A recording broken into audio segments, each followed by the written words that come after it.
Hello dear, आज के video को यहाँ पे हम शुरुआत करते हैं। और आपको पता है कि मैं कॉन्सेप्ट का वीडियो जो है आप लोग को करा रहा हूँ।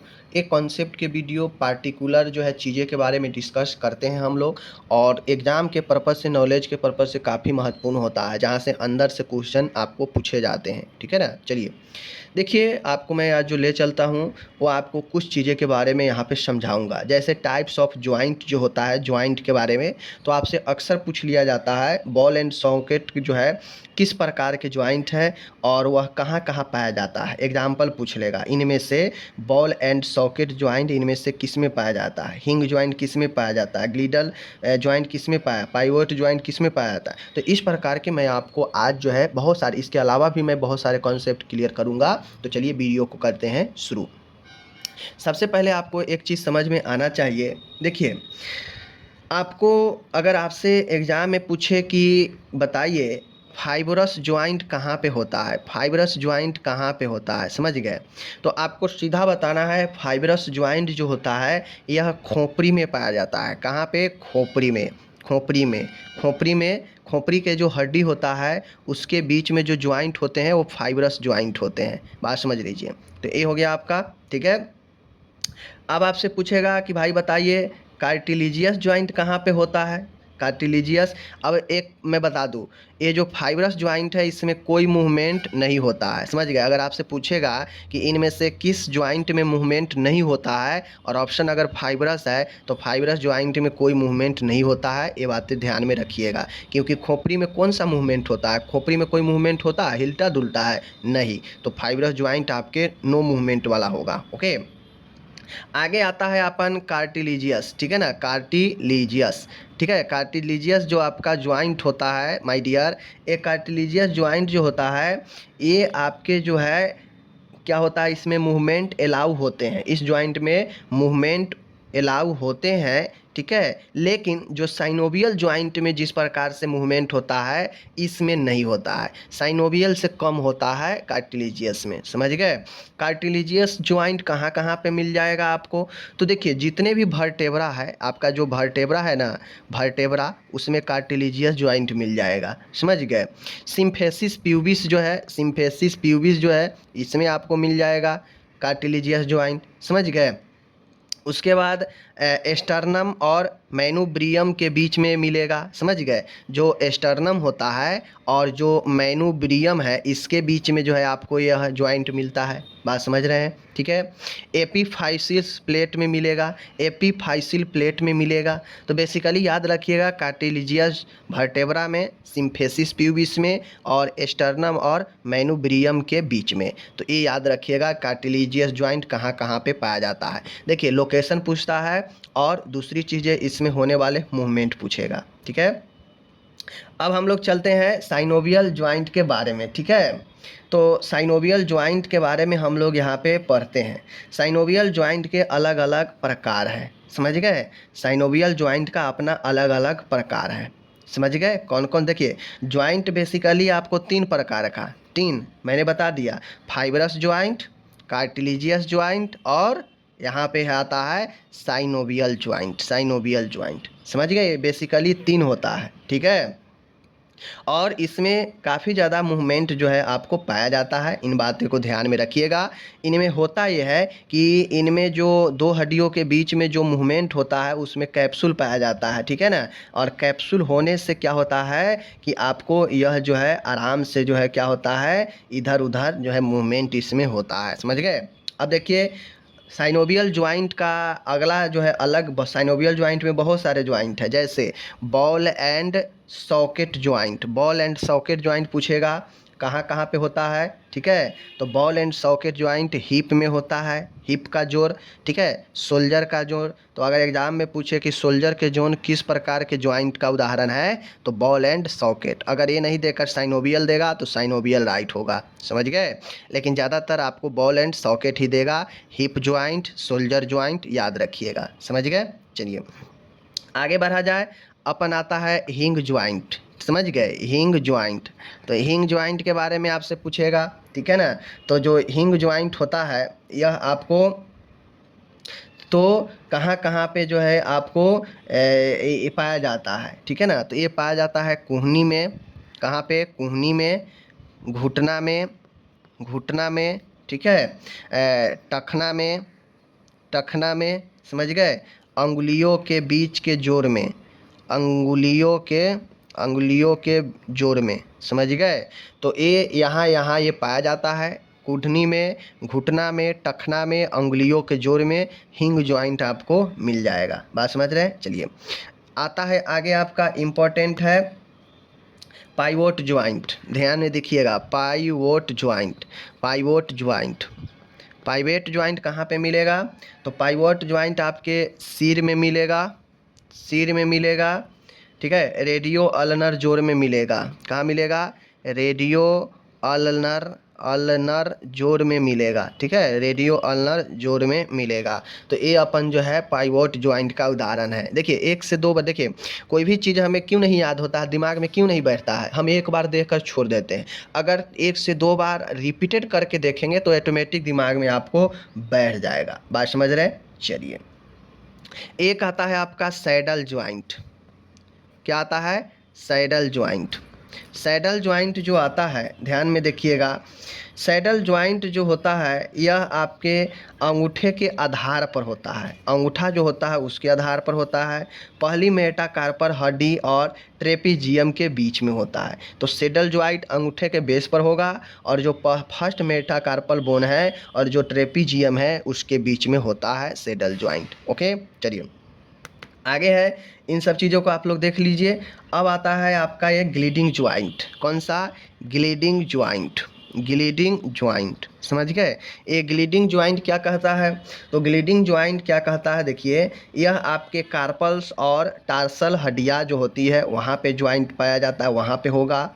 इंटरवर्टिबल जोड़ में पाया जाता है। तो कार्पल और टार्सल हड्डी में जो है आपको ये मिल जाएगा ग्लीडिंग ज्वाइंट। इन चीज़ों को ध्यान में रखना है। ओके, चलिए हम लोग थोड़ा सा ब्रेन के बारे में भी पढ़ लेते हैं, ठीक है? ब्रेन के बारे में भी यहाँ से भी क्वेश्चन एनाटॉमी में आ सकता है।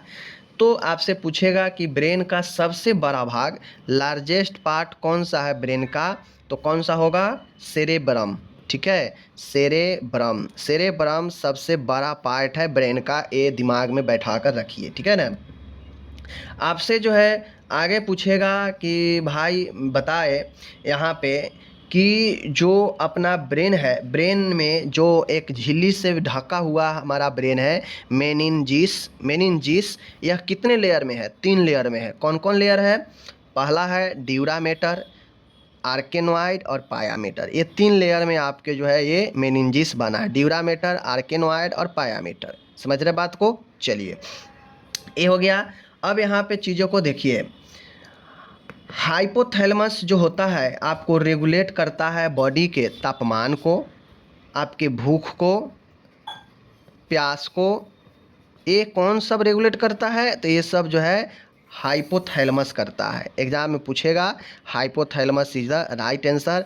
तापमान, भूख, प्यास, समझ गए, निद्रा, व्यवहार, इन सब को रेगुलेट करता है, ठीक है? और ये जो है आपको हाइपोथैलेमस से निकलने वाला हार्मोन जो है इन सब को रेगुलेट करता है। समझ गए? चलिए जो ब्रेन से होता है आपका आता है, एक आता है CSF फ्लूइड है, सेरेब्रो स्पाइनल फ्लूइड है।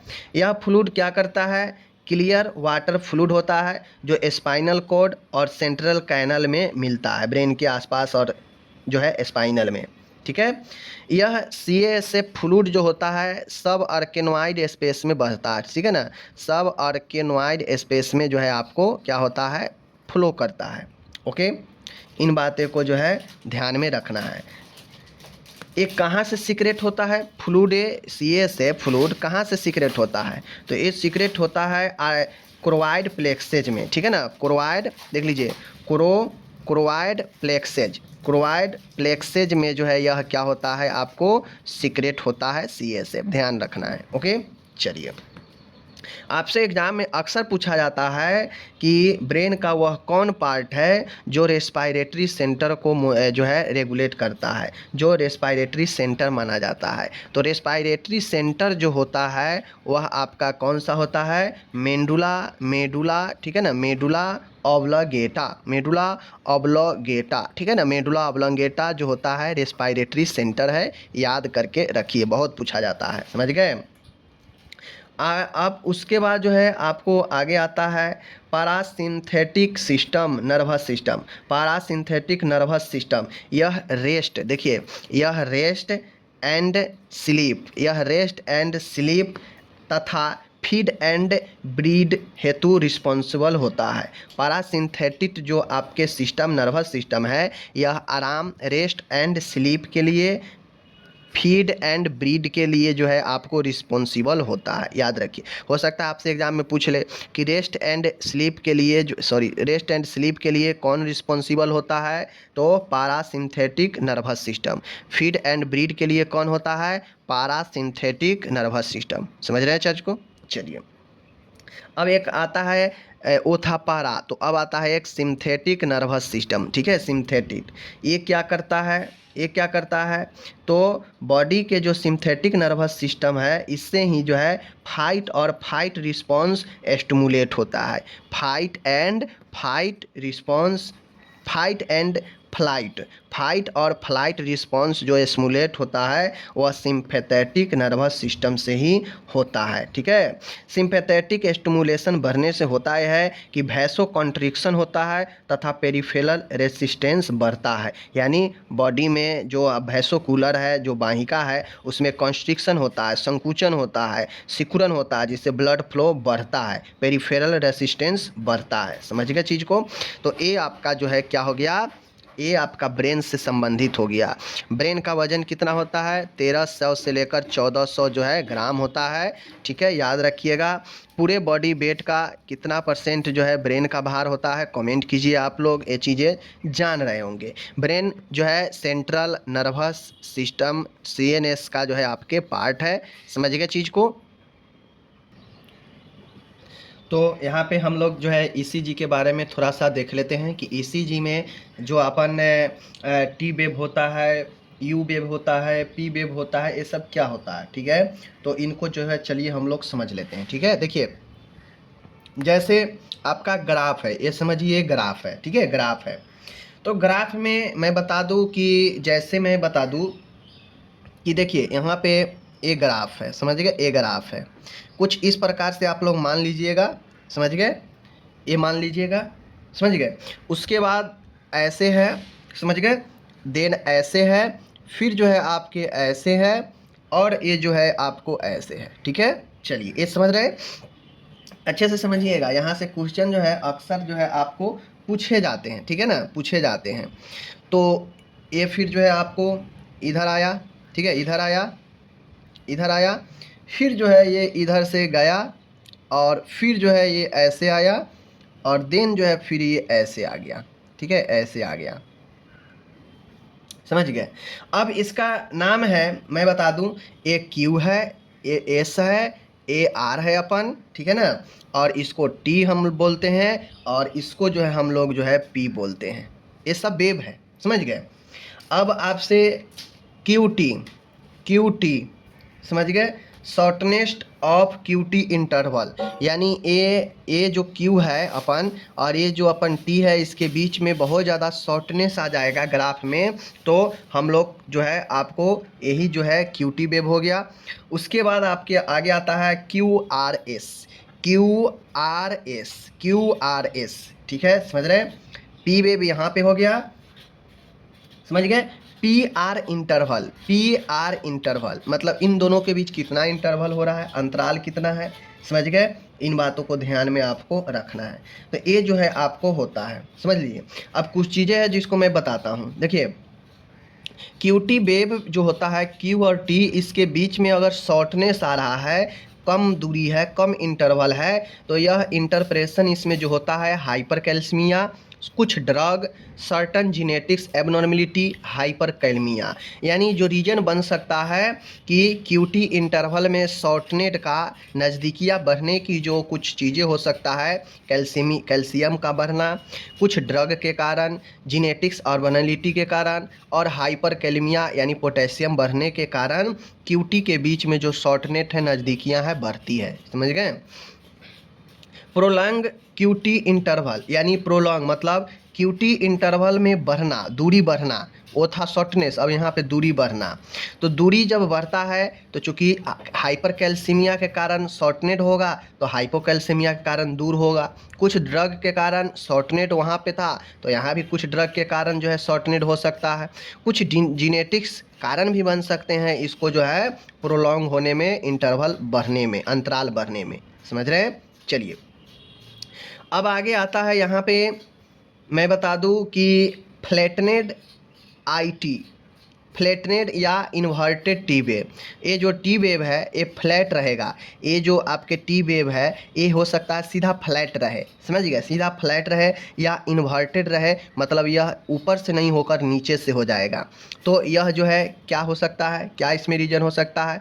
तो एक तो ये हो सकता है कोरोनरी इस्कीमिया यानी कोरोनरी में ब्लड प्रवाह कम होना, हाइपोकैलेमिया मतलब पोटेशियम की कमी, ठीक है, लेफ्ट वेंट्रिकुलर हाइपरट्रॉफी यानी लेफ्ट साइड का जो वेंट्रिकुलर है हार्ट का उसमें हाइपरट्रॉफी यानी उसका आकार में वृद्धि होना, समझ गए। डिजॉक्सिन इफेक्ट यानी कोई अगर डिजॉक्सिन मेडिसिन ले रहा है तो ये संभावना बनता है कि ये टी वेव इन्वर्टेड हो जाएगा या फ्लैट होगा, समझ गए। और कुछ ऐसे भी ड्रग है जिसके इफेक्ट से टी वेव इन्वर्टेड होगा या फिर ये सीधा फ्लैट होगा, समझ गए।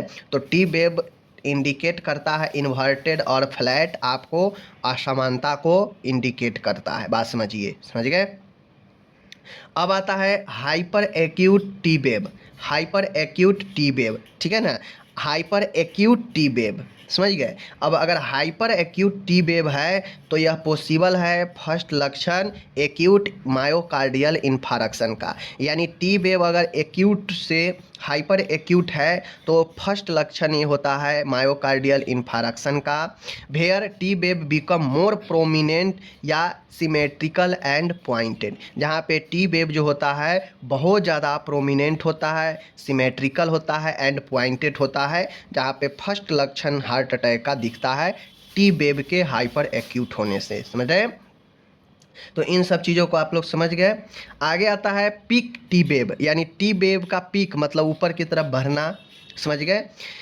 ORS wide prolong, PR QT short, ठीक है ना, PR जो अपन ये P और ये जो अपन R है इसमें शॉर्ट होना, क्यूटी का शॉर्ट होना, समझ गए, पीक टी का पीक पर जाना, ये सब hyperkalaemia, treat with calcium chloride, glucose and insulin और डायलिसिस, ये सब जो है आपके इसमें होता है। तो आपको जो है टी वेव पीक पर पड़ता है, क्यूटी शॉर्ट होता है, PR जो है आपको शॉर्ट होता है, कब? जब हाइपरकैल्सीमिया हो तब, या कैल्शियम क्लोराइड का ट्रीट किया जा रहा हो, ग्लूकोज या इंसुलिन या डायलिसिस पर मरीज हो, समझ रहे हैं। प्रोमिनेंट यू वेव, एक होता है आपका प्रोमिनेंट यू वेव, समझ गए। प्रेमिनेंट यू वेव जो होता है मैं बता दूं यह हाइपोकैलेमिया के रीजन से होता है, बात समझ रहे हैं।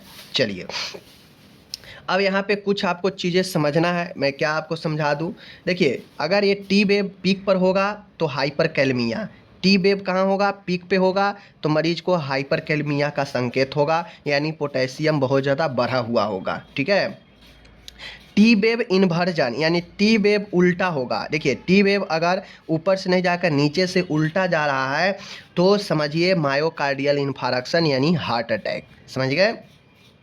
एसटी सिगमेंट, ये अपन जो एसटी सिगमेंट है एस और टी जो है, यह सिगमेंट अगर बहुत ज़्यादा डिप्रेशन में है तो एंजाइना पेक्टेरिस, जहाँ पे मरीज को अचानक बहुत ज़्यादा तेज होता है, तेजी के साथ जो है दर्द होता है सीने में।